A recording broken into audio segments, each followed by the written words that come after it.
Sri Gurubhyo Namaha Harihi Om Jai Shri Ram.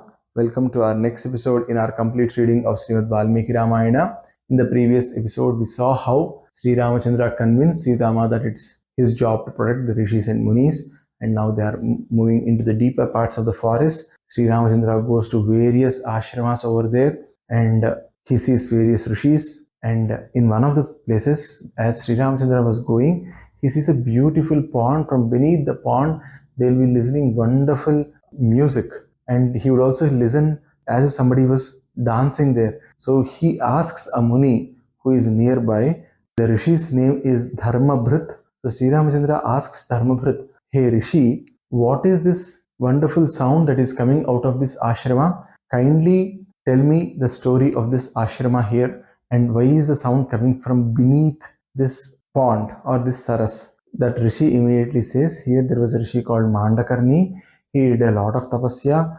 He did tapasya for almost 10,000 years. And looking at this, the Devatas, they really got concerned. They really wanted to test if he was doing that tapasya to reach God, or if he was looking for a position in Svargaloka or places like that. So they came up with a very, very intelligent idea. They brought in 5 apsarasas, and they asked those 5 apsaras to go and get the rishi into the kama prapancha. So these apsaras went there. They were successful in breaking the rishi's resolve, and 3 of those apsaras became his wives.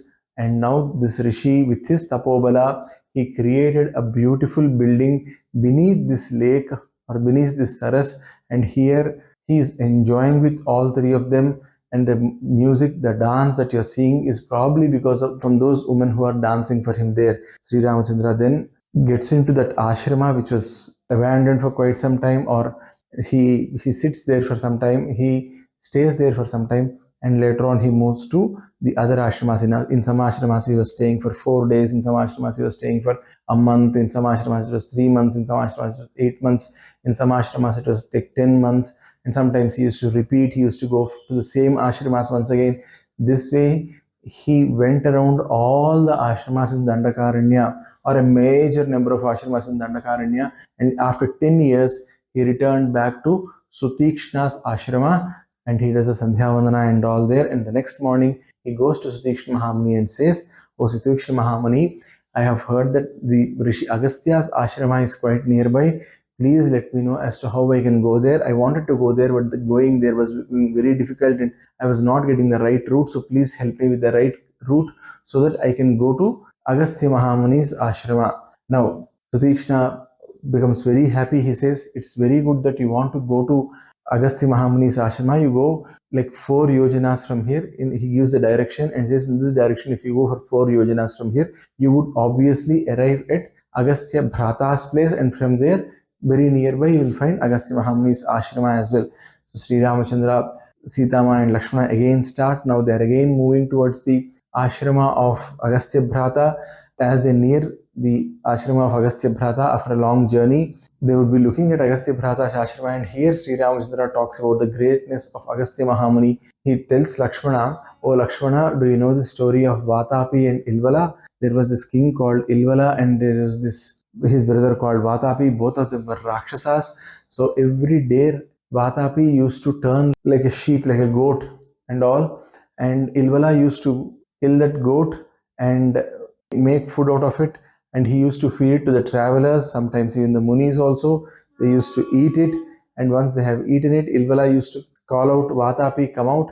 Vaataapi, because of his Kamarupa Shakti, he used to break their tummies and come out from there. And then both the brothers used to eat those travelers' bodies together. So this was how it was happening. One day Agastya Mahamuni goes through that way, and the Ilvala and Vaataapi play the same trick.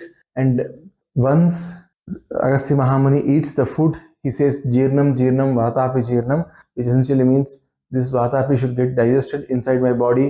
Vaataapi gets digested. Ilvala tries to attack. Agastya Mahamuni, with his Tapashakti, turns Ilvala into ashes. From that day, Ilvala and Vaataapi both were not there, and the travelers had a sigh of relief. Not just this, it was Agastya Mahamuni who came to the south of the Vindhyas during Shiva Kalyana. Agastya Mahamuni is not a normal person. Even Devatas come to visit him.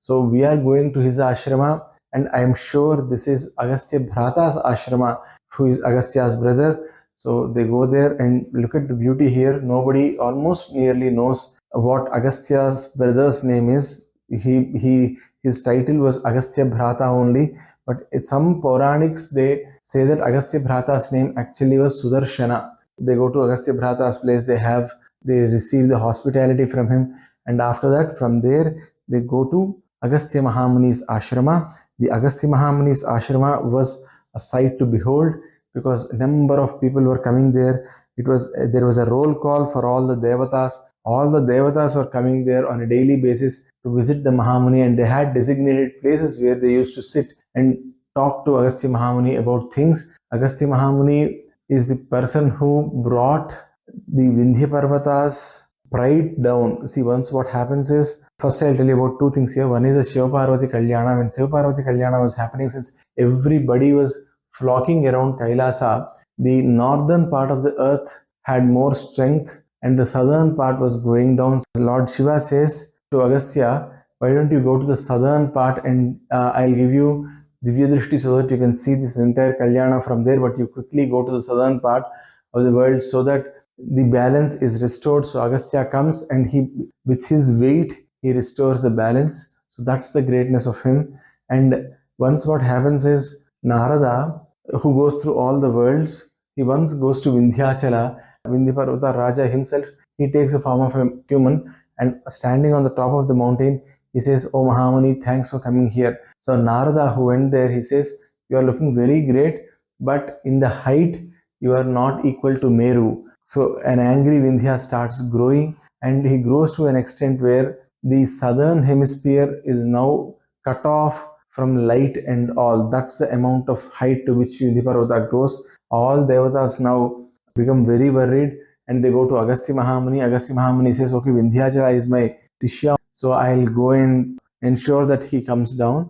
So Agastya Mahamuni goes to Vindhyachala Parvata and looking at his guru, Vindhya Parvata, he again takes a human form and says, oh Mahamuni, what happened? Thanks for coming here. I'm so blessed that you have come here. Looking at this, Vindhya Parvata obedience, Agastya Mahamuni says, see, I have to go to south, and since you have grown so tall, I can't climb over you, and getting onto the other side would be very tough for me. Listening to this, Vindhya Parvata immediately reduces in size, and then Agastya Mahamuni says, stay in the same size till I come back from the south. And then he came to south and he never went back. And then he settled in the Andakaranya. So that's the ashrama of Agastya Mahamuni to which Sri Ramachandra is going. Now the other stories which I told, like about the Vindhyachala and Shiva Parvati Kalyana, they both are not found in the original texts of Ramayana. So these events must have happened after Sri Ramachandra's visit to Agastya Mahamuni's ashrama. So after that, probably Agastya Mahamuni came down south. After Sri Ramachandra's visit to him, Agastya Mahamuni would have come down south and settled forever here. So many people consider that Agastya Mahamuni was the person who invented the Tamil language as well. So that way, Agastya Mahamuni is a huge or a towering personality when it comes to the rishis. So Sri Ramachandra now is at the doorstep of such great Mahamuni's ashrama. They have walked from Agastya Bhrata's ashrama to Agastya Mahamuni's ashrama, thanks to the directions given by the Agastya Bhrata. And now they are at the doorstep of Agastya Mahamuni, and Sri Ramachandra is now telling to Lakshmana, "Oh Lakshmana, go inside. Don't make any huge sounds. With full obedience, please inform the Rishi that all three of us are coming here and we'll be coming slowly behind you. You go a little fast ahead of us." Now Lakshmana is entering Agastya Mahamuni's ashrama. Now what will he tell to Agastya Mahamuni? How will Agastya Mahamuni guide Sri Ramachandra? All that are for us to see in our next episode. Sarve bhavantu sukhinah, sarve santu niramayah, sarve bhadrani pasyantu, ma kaschid dukkha bhag bhavet. Om sarvam satupri sai samharaswami charanarvindar pramastu. Swasti. Jai Shri Ram.